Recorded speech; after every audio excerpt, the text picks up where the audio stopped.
નમસ્કાર મિત્રો, જય શ્રી કૃષ્ણ, મહાદેવ હર.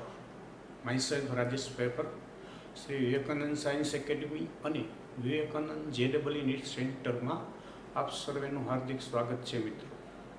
તો હવે આપણે ઓપ્ટિકલ આઇસોમરિઝમના એન્ડ તરફ જઈ રહ્યા છીએ ત્યારે તમને ખ્યાલ આવી ગયો મિત્રો કે કોઈ પણ સંયોજન પ્રકાશીય સમઘટકતા એટલે કે ધ્રુવીભૂત પ્રકાશના તળનું પુનરાવર્તન કરી શકે તેના માટેની જે પાયાની આવશ્યક શરત હોય તે શું હોઈ શકે? તો જોઈએ, આપણે લખેલું છે મિત્રો કે કિરાલ કાર્બનની હાજરી. કાં આપેલ સંયોજનમાં એક કિરાલ કાર્બનની હાજરી હોવી જોઈએ, અથવા એક કરતાં વધુ કિરાલ કાર્બન હોય અને જો તેમાં આણ્વીય અસંમિતિ હાજર હોય તો તે અણુ પ્રકાશીય સમઘટકતા દર્શાવે.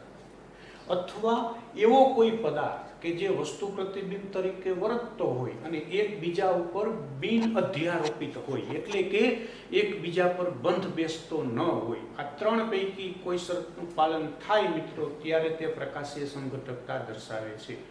તો અત્યાર સુધી આપણે જે ઉદાહરણ જોયા મિત્રો, એમાં સામાન્ય રીતે કોઈ અસમ અથવા તો કિરાલ કાર્બન હોય ત્યારે આણ્વીય અસંમિતિને લીધે આપણે પ્રકાશીય સમઘટકતા જોઈ.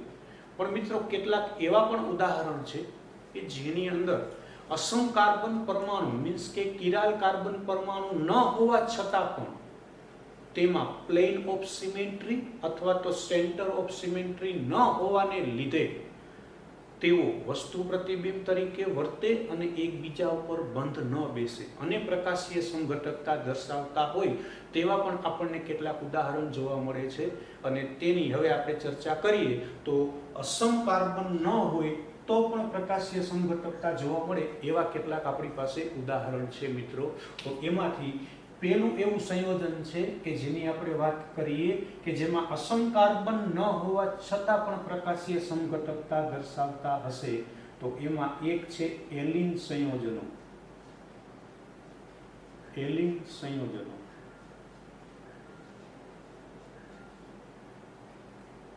એલિન સંયોજનો મિત્રો, એલિન સંયોજન મીન્સ પાસ પાસે બે દ્વિબંધ, પાસ પાસે બાજુ બાજુમાં જ બે દ્વિબંધ ધરાવતા સંયોજન. લખો અહીં મિત્રો C double bond C double bond C. Pass પાસે બે દ્વિબંધ. તો તમે સમજી શકો કે બાકીના જે છેડાના બે કાર્બન છે મિત્રો,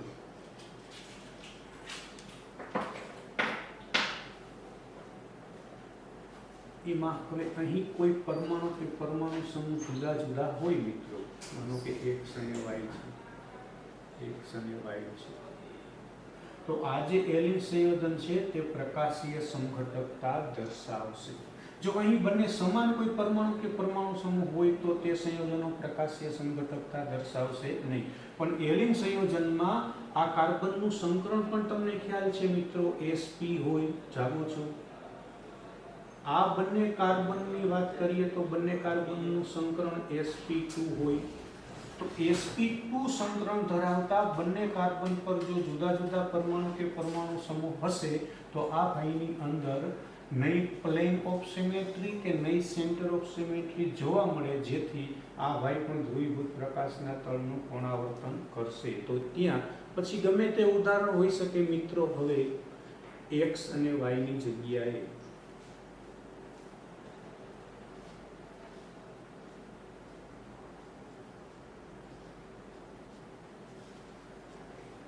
તો આપેલું સંયોજન છે એ એલિન સંયોજન છે, તે ધ્રુવીભૂત પ્રકાશના તળનું પુનરાવર્તન કરશે મિત્રો. તો પ્રથમ એવું સંયોજન કે જેમાં અસમ કાર્બન પરમાણુ તો છે જ નહીં મિત્રો, તેમ છતાં એ ભાઈની અંદર જો પ્રકાશીય સમઘટકતા જોવા મળે તો તેનું એક ઉદાહરણ લીધું આપણે એલિન સંયોજન. એલિન સંયોજન મીન્સ પાસ પાસે બે દ્વિબંધ. એવું પણ કહી શકાય કે પાસ પાસે મિત્રો બેકી સંખ્યામાં દ્વિબંધ હોય અને છેડા પરના કાર્બન પર બે જુદા જુદા કોઈ પરમાણુ કે પરમાણુ સમૂહ આવેલા હોય તો તે એલિન સંયોજનોની અંદર આપણને પ્રકાશીય સમઘટકતા જોવા મળશે. બીજું ઉદાહરણ લઈએ મિત્રો તો એ બીજા ઉદાહરણ તરફ જઈએ તો કેટલાક સંયોજનોમાંથી જે સંયોજનો છે તેને કહેશું આપણે ઓર્થો વિસ્થાપિત. ઓર્થો એટલે ખ્યાલ છે બધા જ ને. ઓર્થો વિસ્થાપિત બાયફિનાઇલ વ્યુત્પન્ન. ઓર્થો વિસ્થાપિત બાયફિનાઇલ વ્યુત્પન્નો પણ સેન્ટર ઓફ સિમેટ્રી કે પ્લેન ઓફ સિમેટ્રી ન દર્શાવતા હોય, અસમ કાર્બન પરમાણુ ન હોવા છતાં પણ તેઓ ધ્રુવીભૂત પ્રકાશના તળનું પુનરાવર્તન કરશે મિત્રો. તો સૌપ્રથમ તો આપણે બાયફિનાઇલ, તમે ઓળખો છો બાયફિનાઇલ વ્યુત્પન્ન, અને આપણે બાયફિનાઇલ અથવા તો ડાયફિનાઇલ. ડાય સામાન્ય રીતે આપણે કહીએ કે બાય, કોઈથી ડાય હોય નહીં, જસ્ટ. પરંતુ બાયફિનાઇલ, ડાયફિનાઇલ મિત્રો એના આ જે સ્થાન છે તેને આપણે ઓર્થો સ્થાન કહીશું. તો આવા ઓર્થો વિસ્થાપિત જે બાયફિનાઇલ વ્યુત્પન્નો હશે, લખું મિત્રો કે ધારો કે અહીં એક F છે, અહીં F છે, અહીં NO2 છે, અહીં NO2 સમૂહ છે. તો સૌપ્રથમ વિચારો આ જે સંયોજન છે તેને બાયફિનાઇલ વ્યુત્પન્ન કહેવાય, ઓર્થો વિસ્થાપિત બાયફિનાઇલ વ્યુત્પન્ન. તો આ ભાઈની અંદર પણ સેન્ટર ઓફ સિમેટ્રી કે પ્લેન ઓફ સિમેટ્રી ન જોવા મળતા ધ્રુવીભૂત પ્રકાશના તળનું પુનરાવર્તન કરશે મિત્રો. તો એનો મતલબ એવો થયો કે જે ઓર્થો વિસ્થાપિત બાયફિનાઇલ વ્યુત્પન્નો છે મિત્રો, તેની અંદર જે ઓર્થો સ્થાન છે તેમાં કોઈ પરમાણુ કે પરમાણુ સમૂહ જોડાયેલા હશે.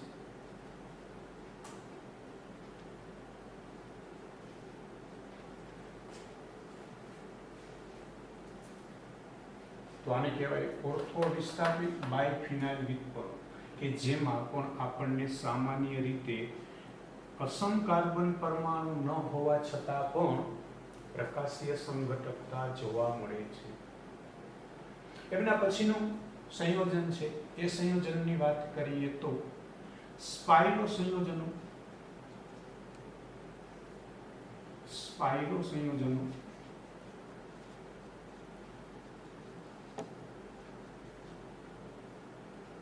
તો સ્પાઇરો સંયોજનની સૌપ્રથમ વાત કરીએ તો મેં તમને આઈયુપીએસસી નામકરણની અંદર સ્પાઇરો સંયોજન એટલે આપણે એવું સમજાવેલું છે તમને કે સામાન્ય રીતે સ્પાઇરો સંયોજન એટલે બે ચક્રો અને બે ચક્રમાં કોમન કાર્બન એક જ હોય.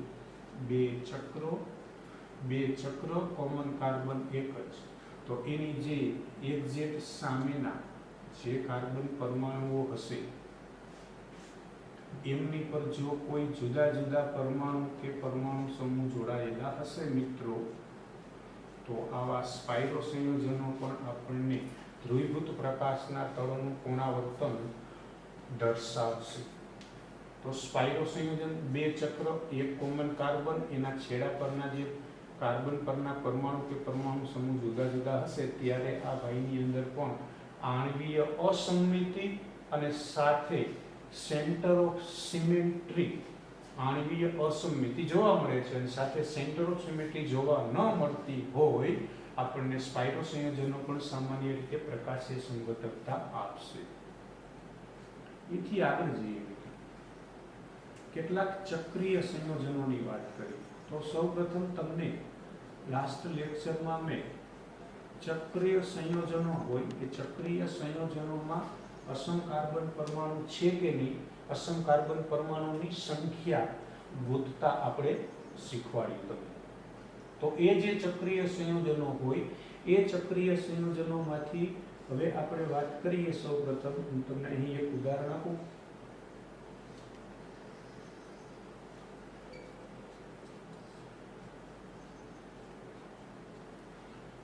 તો તમે સૌપ્રથમ ચક્રીય સંયોજન અને જોઈ અને જો તમને ખ્યાલ આવે તો આપણે આ જે દોરેલ છે તેને આપણે ભૌમિતિક સંઘટકો સીસ અને ટ્રાન્સ કહેશું. સીસ અને ટ્રાન્સ. તો મિત્રો આ ટ્રાન્સ તો છે અને આ સીસ છે.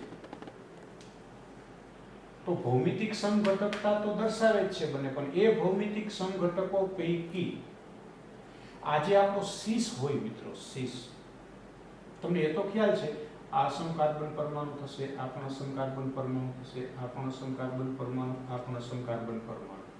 કિરાલ કાર્બન 2 છે, અહીં પણ કિરાલ કાર્બન 2 છે. એક કરતાં વધુ કિરાલ કાર્બન હોય તો આણ્વીય અસંમિતિ છે, આણ્વીય સંમિતળની હાજરી પણ છે. તો મિત્રો ચક્રીય સંયોજનમાં સમજો, ચક્રીય સંયોજનમાં એક કરતાં વધુ કિરાલ કાર્બન આવેલા હોય અને જો તેમાં સીસ સમઘટક હોય મિત્રો, તો એમાં તમે વિચારી શકો અહીં આ સંમિત તળની હાજરી જોવા મળશે. સંમિત તળની હાજરી જોવા મળશે. સંમિત તળની હાજરીને લીધે આ જે સીસ હશે તે આપણો મેસો સમઘટક બનશે. મેસો સમઘટક બનશે એટલે આ ધ્રુવીભૂત પ્રકાશના તળનું પુનરાવર્તન કરી શકશે નહીં, એટલે કે આ બિન પ્રકાશ ક્રિયાશીલ પદાર્થ બની. જ્યારે આપેલ સંયોજનમાં તમે જોશો ટ્રાન્સ હોય તો એ ટ્રાન્સની અંદર આણ્વીય અસંમિતિ હોય મિત્રો. આણ્વીય અસંમિતિ કહી શકાય, કારણ કે આમાં ક્યાંય સંમિત તળની હાજરી આવશે નહીં. માટે આપેલો પદાર્થ છે તે પ્રકાશ ક્રિયાશીલ પદાર્થ હશે.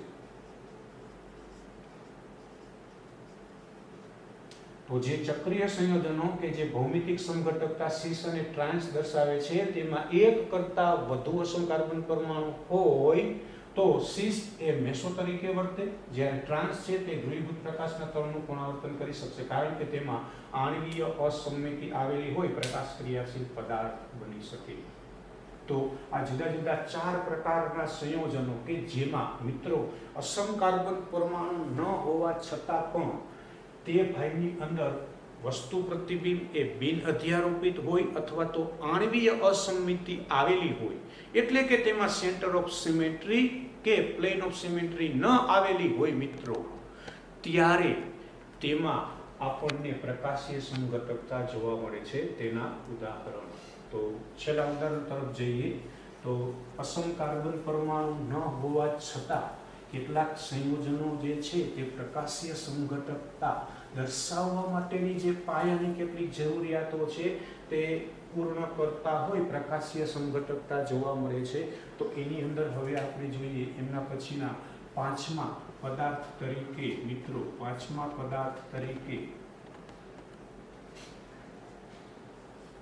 ચતુર્થક આલ્કાઇલ એમોનિયમ ક્ષાર. ચતુર્થક આલ્કાઇલ એમોનિયમ કેટલાક ક્ષાર હોય તે વાયુ. તો તમને સૌપ્રથમ ખ્યાલ છે મિત્રો કે આપણી પાસે જે નાઇટ્રોજન છે એમની પાસે સામાન્ય રીતે 3 સહસંયોજક બંધ હોય ત્યારે એક લોન પેર હોય. એ લોન પેરનું દાન કરી અને એ પદાર્થ અન્ય કોઈ પદાર્થ સાથે સંયોજન કરે ત્યારે નાઇટ્રોજન ઉપર પ્લસ. હવે આ જે ચતુર્થક આલ્કાઇલ એમોનિયમ ક્ષારની અંદર આપણી પાસે માનો કે અહીં કોઈ શાખા R1 છે, R2 છે, R3 છે, R4 છે. આને કહેશું આપણે 1 2 3 4 ચતુર્થક આલ્કાઇલ એમોનિયમ ક્ષાર. આ ચતુર્થક આલ્કાઇલ એમોનિયમ ક્ષાર છે મિત્રો, તે વસ્તુ તરીકે લઈ અને એનું પ્રતિબિંબ લેશો તો એ પ્રતિબિંબની અંદર મિત્રો તમને આ R1 અને R3 ત્યાંનું ત્યાં, પરંતુ પ્રતિબિંબમાં R4 અને R2 આ બંને એકબીજાના વસ્તુ પ્રતિબિંબ થશે અને તેઓ ધ્રુવીભૂત પ્રકાશના તળનું પુનરાવર્તન એકબીજા જેટલું જ અને વિરુદ્ધ દિશામાં કરશે, એટલા માટે આપણે આ બંને પ્રકાશીય સમઘટકો થશે. તો આવા જુદા જુદા કેટલાક સંયોજનો છે કે જેની અંદર અસમ કાર્બન પરમાણુ આવેલ ન હોય તેમ છતાં તેઓ ધ્રુવીભૂત પ્રકાશના તળનું પુનરાવર્તન કરે છે મિત્રો. તો એથી આપણે હવે આગળ જઈએ, એક નોટ્સ લખીએ. તો આપણી પાસે તૃતીયક એમાઇન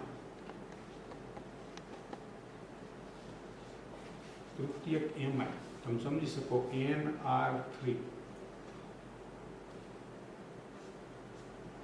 અને કાર્બેનાયન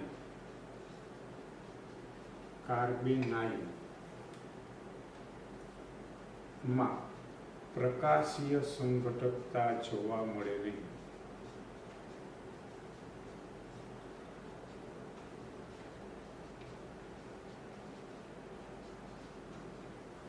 ધારો કે તમારી પાસે નાઇટ્રોજન પરમાણુ પાસે એક લોન પેર છે અને એની સાથે અહીં 3 જુદી જુદી કોઈ આલ્કાઇલ શાખાઓ જોડાયેલી છે મિત્રો, તેમ છતાં આ ભાઈ છે તે પ્રકાશીય સંઘટકતા દર્શાવશે નહીં.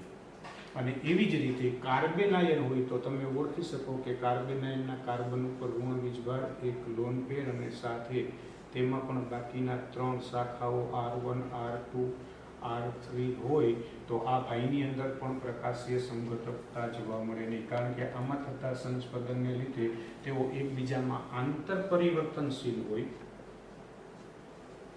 આંતર પરિવર્તનશીલ હોવાને લીધે પ્રકાશીય સંઘટકતા દર્શાવશે નહીં.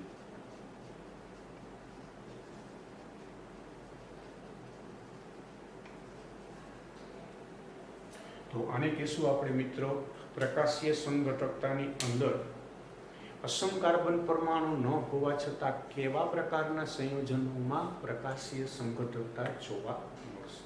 તો એલિન સંયોજન, ઓર્થો વિસ્થાપિત બાયફિનાઇલ વ્યુત્પન્ન, સ્પાઇરો સંયોજનો, ચક્રીય સંયોજનો અને સાથે ચતુર્થક આલ્કાઇલ એમોનિયમ જે ક્ષાર હોય તેઓ ધ્રુવીભૂત પ્રકાશના તળનું પુનરાવર્તન કરી શકે, પરંતુ તૃતીયક એમાઇન અથવા તો કાર્બેનાયન છે તેઓ ધ્રુવીભૂત પ્રકાશના તળનું પુનરાવર્તન કરી શકશે નહીં મિત્રો. તો આને કહેશું આપણે પ્રકાશીય સંઘટકતા. સ્મોલ ડી અને સ્મોલ એલ પ્રાયોગિક રીતે જ નક્કી થાય પોલારીમીટર ટ્યુબમાં. તો હવે આપણે જે દ્વિપરિમાણમાં કોઈ પણ સંયોજનને દર્શાવીએ છીએ તો તેનું નામકરણ કરવું છે. ડેક્સ્ટ્રો અને લીવો એ તો પોલારીમીટર ટ્યુબમાં કોઈ પણ પ્રકાશ ક્રિયાશીલ પદાર્થને મૂકવાથી તે ધ્રુવીભૂત પ્રકાશના તળનું પુનરાવર્તન કઈ બાજુ કરે છે, જમણી બાજુ કરે છે કે ડાબી બાજુ, તેના પરથી નક્કી થાય છે, પ્રાયોગિક બાબત છે.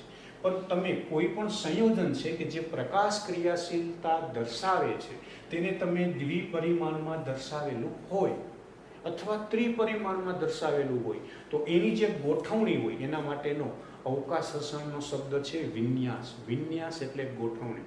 તો આવી આપણે જે તે સંયોજનની 2 પ્રકારની ગોઠવણીઓ દર્શાવી શકીએ મિત્રો. તો એ 2 પ્રકારની ગોઠવણીની હવે આપણે ચર્ચા કરીએ.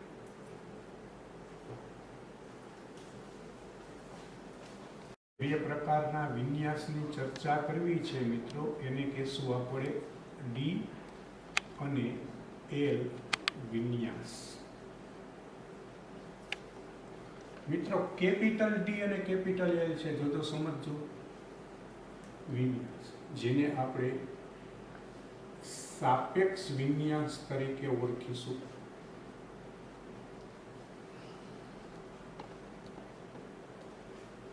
તો સૌ પ્રથમ જોઈએ મિત્રો આપણે કે આ ડી અને એલ, કેપિટલ ડી અને એલ શું છે. ચાલો એની ચર્ચા કરીએ હવે આપણે. તો એમિલ ફિશર આપણે આવી ગયો. સૌ પ્રથમ એમિલ ફિશર નામના વૈજ્ઞાનિકે આ ગોઠવણી અથવા તો પદ્ધતિ આપેલ છે. આ ગોઠવણી એટલે મેં લાસ્ટ લેક્ચરમાં તમને કીધેલું કે કોઈ પણ સંયોજન છે તેના ત્રિપરિમાણીય સ્વરૂપને દ્વિપરિમાણમાં દર્શાવવા માટેની જે એક સગવડતાભરી રીત છે તે રીતને જ આપણે એમિલ ફિશરે આપેલી ત્રિપરિમાણીય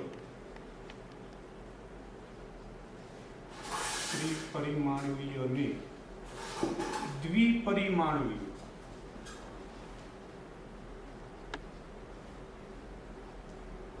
માં ગોઠવણી આપેલ છે.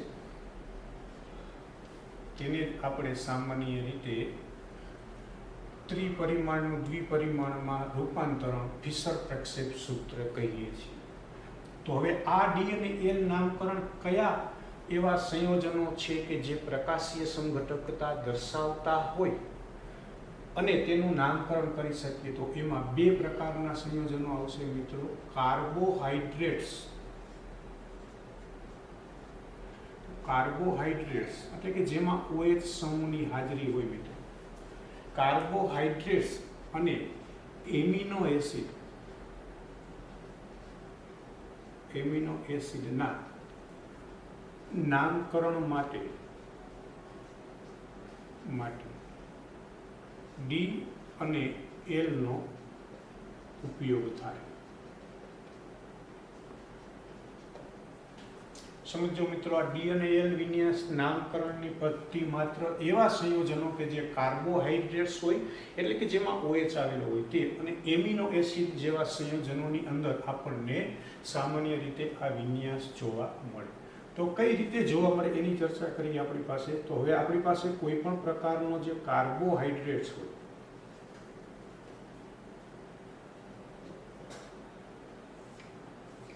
એમિલ ફિશર એટલે તમને ખ્યાલ છે, આપણે જે ચોકડી વડે દર્શાવતા તે. તો એ કાર્બોહાઈડ્રેટ્સ છે, માનો કે એમાં એક જ OH આવેલો છે મિત્રો, એક જ OH. તો એ OH આ દ્વિપરિમાણમાં આપણો આ અસમ કાર્બન પરમાણુ કહેવાય. એ અસમ કાર્બનની જમણી બાજુએ OH આવેલો છે કે એ અસમ કાર્બનની ડાબી બાજુએ OH આવેલો છે.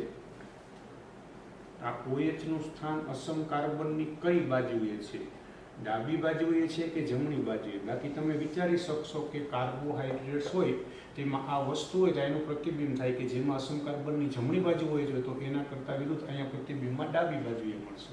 અસમ કાર્બનની જમણી બાજુ OH છે તો એને તમે ડી વિન્યાસ તરીકે ઓળખી શકો, કેપિટલ ડી વિન્યાસ. અને અસમ કાર્બનની ડાબી બાજુએ OH હોય તો એને કેપિટલ એલ વિન્યાસ કહી શકાય.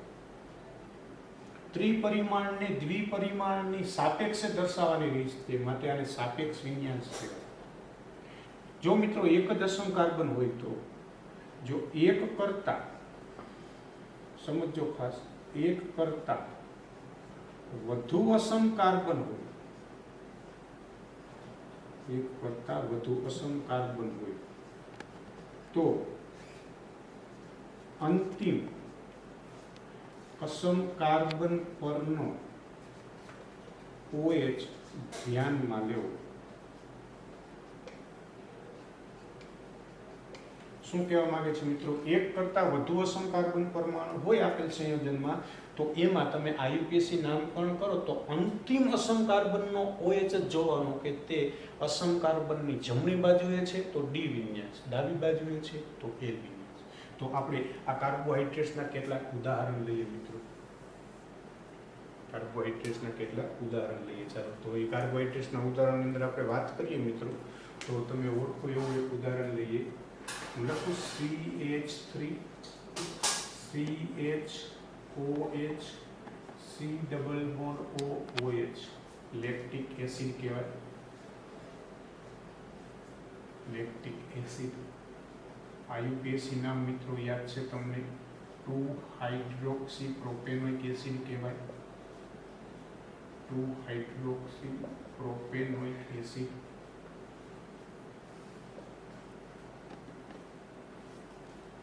તો આપેલ સંયોજનમાં તમને ખ્યાલ આવે કે એક અસમ કાર્બન પરમાણુ છે. આ એક અસમ કાર્બન પરમાણુ છે તો તમે એની ગોઠવણી માનો કે તમને આ રીતે આપેલી હોય, C ડબલ બોન્ડ OH, આ CH3 અને OH જમણી બાજુએ દર્શાવેલ અને H ડાબી બાજુએ દર્શાવેલ હોય મિત્રો, તો તમે આને ડી લેક્ટિક એસિડ કહી શકો. તમે આને ડી લેક્ટિક એસિડ કહી શકો.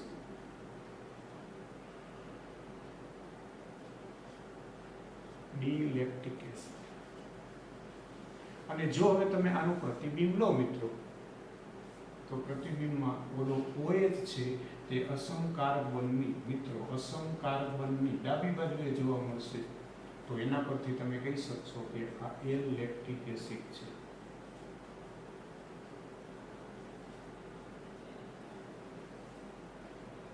તો કેપિટલ ડી અને કેપિટલ એલ, હા મિત્રો, કેપિટલ ડી અને કેપિટલ એલ ને સ્મોલ ડી અને સ્મોલ એલ સાથે કોઈ સંબંધ નથી.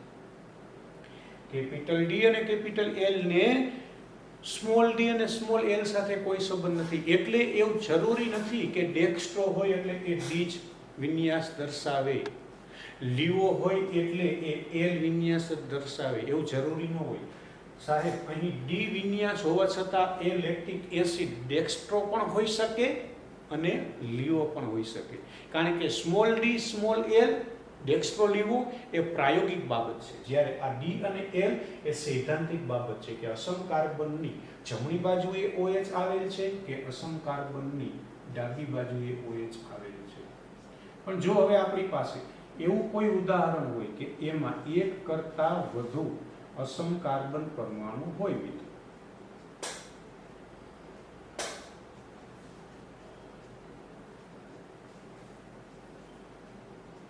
આનું પ્રતિબિંબ પણ લઈ લઈએ આપણે એટલે તમને વધુ ખ્યાલ આવે.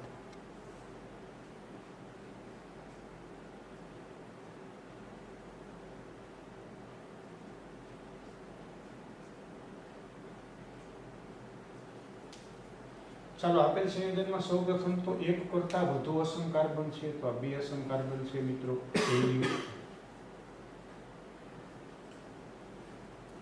તો હવે આમાં કયા અસમ કાર્બનની જમણી બાજુ કે ડાબી બાજુનો OH ધ્યાનમાં લેવાનો, તો એના માટે મિત્રો મેં તમને લખીને આપ્યું હોય જો એક વખત કે એક કરતાં વધુ અસમ કાર્બન હોય તો અંતિમ અસમ કાર્બન પરનો OH ધ્યાનમાં લેવો.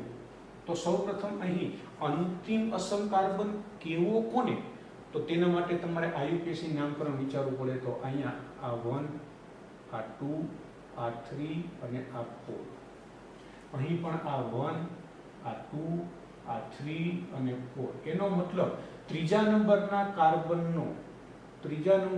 કાર્બનનો જે OH છે તેને તમારે ધ્યાનમાં લેવાનો છે. આ બીજા નંબરના અસમ કાર્બન પરનો OH ધ્યાનમાં લેવાનો થતો નથી. ત્રીજા નંબરનો જે કાર્બન છે એનો OH અસમ કાર્બનની કઈ બાજુ આવેલો છે મિત્રો, ડાબી બાજુ, માટે આને L વિન્યાસ કહેવાય. અને આ જે ભાઈ છે એનો આ OH છે તે જમણી બાજુ આવેલો હોય તેને કેપિટલ D વિન્યાસ કહેવાય. તો હવે તમને આવા એક કરતાં વધુ અસમ કાર્બન આવેલા હોય તો અંતિમ અસમ કાર્બન, તો તમને મેં સરસ મજાનું એક ઉદાહરણ આપેલ છે ગ્લુકોઝ. તો એ ગ્લુકોઝમાં તમે જોશો એટલે 4 અસમ કાર્બન આવેલા છે.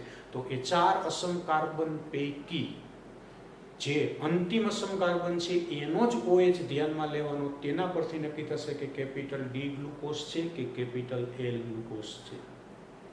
બાકી એના કુલ આણ્વીય અસમિતિ હોય તો 2n એટલે કે કુલ 16 પ્રકાશીય સમઘટકો બને. એમાંથી કોણ પ્રતિબિંબીય હોય, કોણ અપ્રતિબિંબીય હોય, કેટલા હોય એની ચર્ચા આપણે અગાઉના લેક્ચરમાં જોઈ ગયા છીએ મિત્રો. તો આને કહેશું DL વિન્યાસ. પણ કેના માટે છે મિત્રો, કાર્બોહાઈડ્રેટ્સ અને એમિનો એસિડ માટે. તો આને કહેશું આપણે કાર્બોહાઈડ્રેટ્સ. તો હવે આપણે લઈએ એમિનો એસિડ.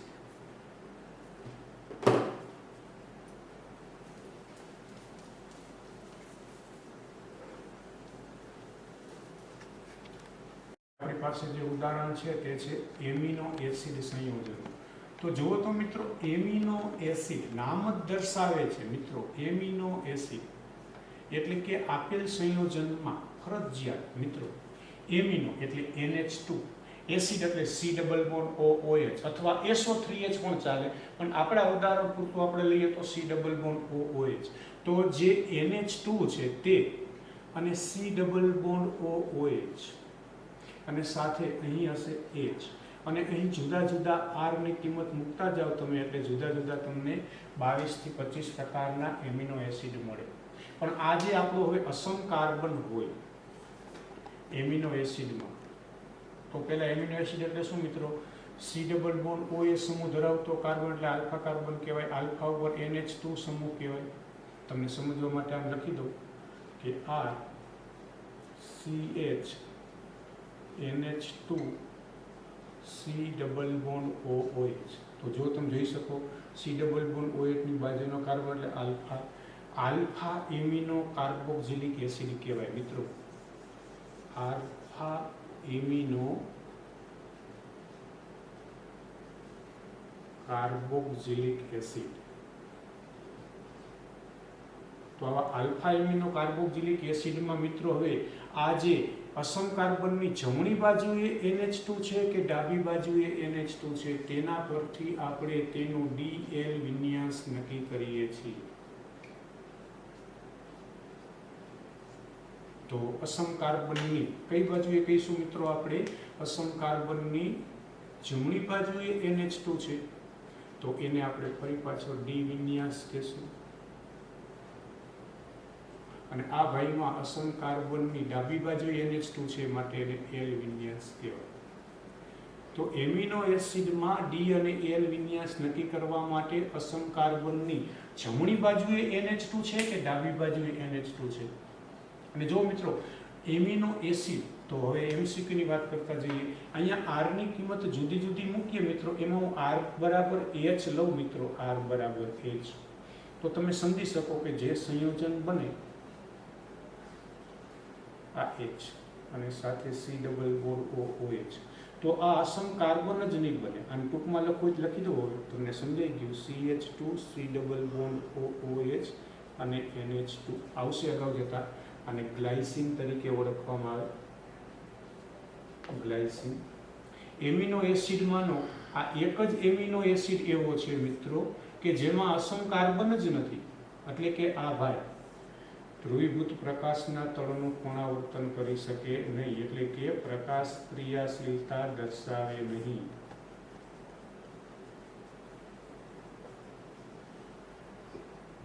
બાકીના બધા જ એમિનો એસિડ, બાકીના બધા જ એમિનો એસિડ પ્રકાશ ક્રિયાશીલતા દર્શાવે. પ્રકાશ ક્રિયાશીલતા દર્શાવે તો કોણ ડેક્સ્ટ્રો લેવો મિત્રો, એ તો આપણે પોલરીમીટર ટ્યુબમાં મૂકશું. પણ એને આ રીતે દ્વિપરિમાણમાં દર્શાવ્યો હોય તો આપણે સાપેક્ષ વિન્યાસ જોવા માટે અસમ કાર્બનની જમણી બાજુ NH2, ડાબી બાજુ NH2, અને સાથે આ ભાઈઓની અંદર તમે ડી અને એલ વિન્યાસ નક્કી કરી શકો. તો પ્રકાશ ક્રિયાશીલતા દર્શાવે નહીં ગ્લાયસિન, એના સિવાયના બાકીના બધા જ એમિનો એસિડ પ્રકાશ ક્રિયાશીલતા દર્શાવે, અને સાથે કુદરતી રીતે મળતા આલ્ફા એમિનો એસિડ એલ વિન્યાસ દર્શાવે મિત્રો. એલ વિન્યાસ દર્શાવે. એલ વિન્યાસ એટલે ખબર પડે બધા જ ને કે એ બધા જ એમિનો એસિડ કોણ, ગ્લાયસિન સિવાયના, એમાં અસમ કાર્બનની ડાબી બાજુએ NH2 રહેલો છે, અહીં H, અહીંયા C ડબલ બોન્ડ OH, અને બાકીનો અહીંયા જુદા જુદા આ. તો આને કહેવાય એમિનો એસિડમાં સામાન્ય રીતે જોવા મળતા સંયોજનોના વિન્યાસ દર્શાવવાની રીત, તો એને કહેશું આપણે ડી અને એલ નામકરણની રીત. તો અહીં આ ડી અને એલ નામકરણની રીત થઈ મિત્રો. તો ડી એલ નામકરણની રીત એવા અસમ કાર્બન પરમાણુ દર્શાવતા સંયોજનો આવ્યા કે જેમાં કાર્બોહાઈડ્રેટ્સ હોય અથવા તો એમિનો એસિડ હોય. પણ હવે જેમાં અસમ કાર્બન પરમાણુ છે પરંતુ તે નથી કાર્બોહાઈડ્રેટ્સ કે નથી એમિનો એસિડ, તો તેનું નામકરણ આ પદ્ધતિ તો થઈ ન શકે. તો એના માટેની જે હવે પદ્ધતિ છે એ સાર્વત્રિક પદ્ધતિ જે છે એનું નામકરણની વાત કરીએ તો એ 3 ડાયમેન્શનમાં જ સંયોજનને વિચારવાનું હોય, એને નિરપેક્ષ વિન્યાસ તરીકે ઓળખવામાં આવે, અને એ જે નામકરણની રીત છે તેને આપણે કહીશું RS નામકરણ. તો એની ચર્ચા આપણે નેક્સ્ટ લેક્ચરમાં કરીશું મિત્રો. જય શ્રી કૃષ્ણ, મહાદેવ.